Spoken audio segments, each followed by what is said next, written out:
Hello everyone, welcome back to my channel. It's me again, Lency, at your service.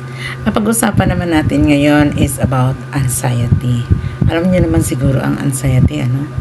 Parang kagaya niya na para bang may nervous breakdown ka, na hindi ka mapakali, at saka yung lahat nararamdaman mo na uneasy ka. Yun naman natin pag-usapan ngayon. Kasi alam nyo guys, ang anxiety, hindi din yan na ordinary na sakit. Kaya ng depression, kasi karugtong yan ng depression yung anxiety.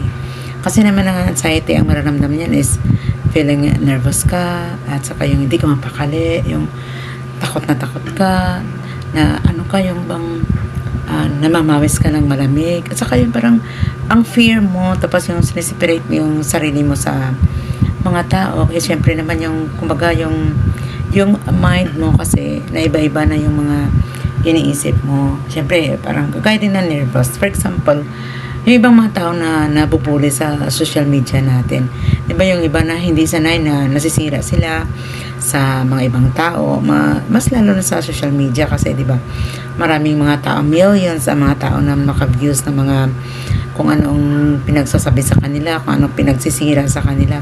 Kasi meron, delikado din yan sa health natin. Karugtong yan ng mental health talaga yan. Kasi, for example, yung ibang mga tao may influensya, tapos may mga tao silang inuutusan ng iba yan na maninira.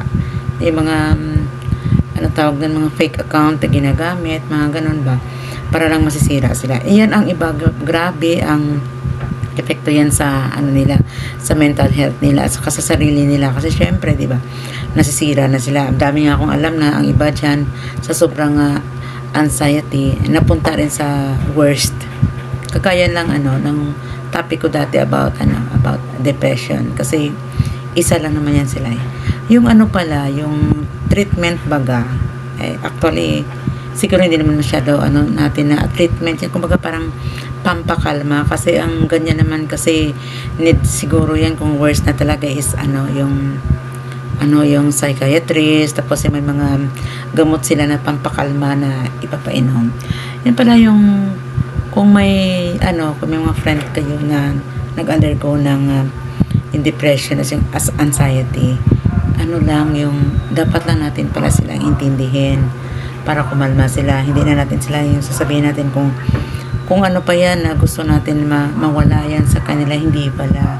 Dapat pala yung kakausapin na natin sila na kumalma. Sige, natin, ilabas natin sa kanila.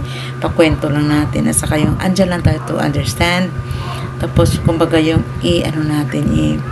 papakalmahin sila. Kumbaga, andyan tayo at their back na. Kumbaga, my shoulder to cry on sila. To lean on. Mga ganun pala. Hanggang sa magkalma sila. Ganun pala daw yun. Siguro based sa mga nabasa ko about sa anxiety. Tapos ayun, pag okay na, kakausapin natin na yung ibigyan natin ng mga advices, mga ganun. Pero hindi natin basta-basta na sabihin natin na yung matatanggal sa kanila.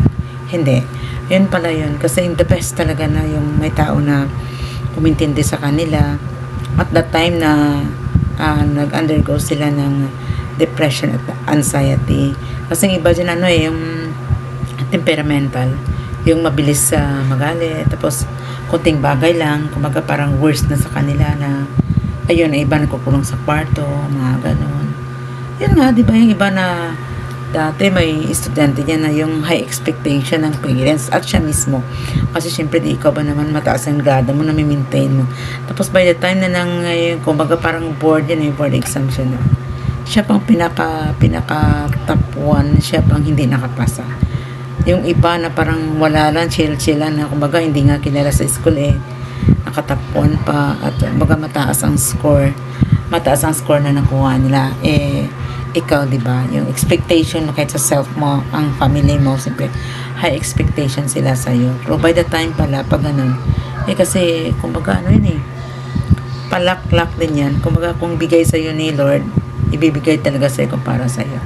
Kumbaga dyan pala tayo na kung kung relatives tayo or parents tayo, wag natin sisiyan or what na may makarinig sila ng mga negative. Dapat positive lang yung ano natin, ano natin sila,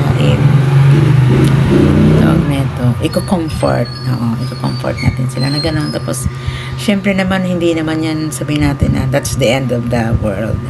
Hindi naman katapusan kasi may kasabihan nga kung para sa'yo talaga. Kung hindi para sa'yo, madaming, madaming chances. Kumbaga kung kung nag-close na ang door mo, may another door, kumbaga sabi na sa kusina, buksan mo. Ngayon ko nag-close pa, na wala ka ng malalabasan pa talaga. Mayroong bintana. O, diba? May mga, tayo, mga options, at kung may mga, tayo na, may mga paraan tayo, may mga strategy tayo na malulusutan natin. Sabi nga nila, paano kung pating bintana, na-close na? Simple lang, butasan ng dingding, di ba? Butasan ng wall. Yun naman mga style natin, pampatawa yan, pampa-good vibes, ka nga. At saka, kumbaga, pamp-positive vibes. Kasi huwag tayong nega, di ba? Bawal nega. Kasi kung tayo naman is namamuhay tayo sa positive vibes, ang lahat na yan malulusutan, malaki man o maliit. Natin, kasi habang may buhay daw, may pag-asa. At habang humihinga tayo, makahanap tayo ng paraan. Malulusutan natin yan. Kaya, be strong. Kaya, positive vibes lang mga beshi. Ganun talaga. Pero syempre, alam mo naman natin tayo, tao lang naman tayo, na may mga kahinaan din tayo. Kung dumating sa time na para bang lugmok na tayo, kumbaga, feeling natin parang sinasaka natin. Yan sinatawag nila na tumigil ka muna, hinga, kalma. Yan talaga, hinugutan ko ng words na kalma na yan kasi dami kang dapat gamitan yan kaya nga, yan nga ang ko ngayon, ang ma-share ko lang about sa anxiety, kung paano ma-conquer, kumbaga ang lahat yan talaga sa suporta ng family, kung family man, friends. Dapat kasi ang mga tao na nakaranas ng gano'n, naka-undergo ng gano'n, may mga sila, may mga kausap sila, hindi pa pwede na yung tahimik lang nagmumukmok, kasi alam mo, based in my in my own experiences, parang feeling mo talaga na magugunaw ng mundo parang feeling mo talaga na ikaw na lang nag-iisa sa mundo parang lumong-lumo ka na, parang ikaw ang pinakamalas na tao sa mundo, pero hindi pala. Buti na lang, tingala ako sa taas, tinawag ko siya. At yun from the end of the day, na-realize ko na, ba't ako maglulugmok marami namang mas sobra pa sa akin. Kaya gusto ko yan na i-share sa inyo yung mga, ko rin, mga ideas ko, mga opinions, mga positive vibes ko. Kumbaga parang, pinakamaliit na portion lamang kumbaga baka may naka-view neto na naka-undergo din ng mga ganon, makakatulong din naman ako kahit papano naman. Kasi syempre naman malaki at maliit, kung gusto mong isi-share na bukal sa kalooban mo na makakatulong ka sa kapwa mo, that is charity, diba? Kasi every day is a blessing. Kaya kumbaga, share your good vibes to everyone. Ayan. Thank you guys, no? That's it for today. See you naman again next month.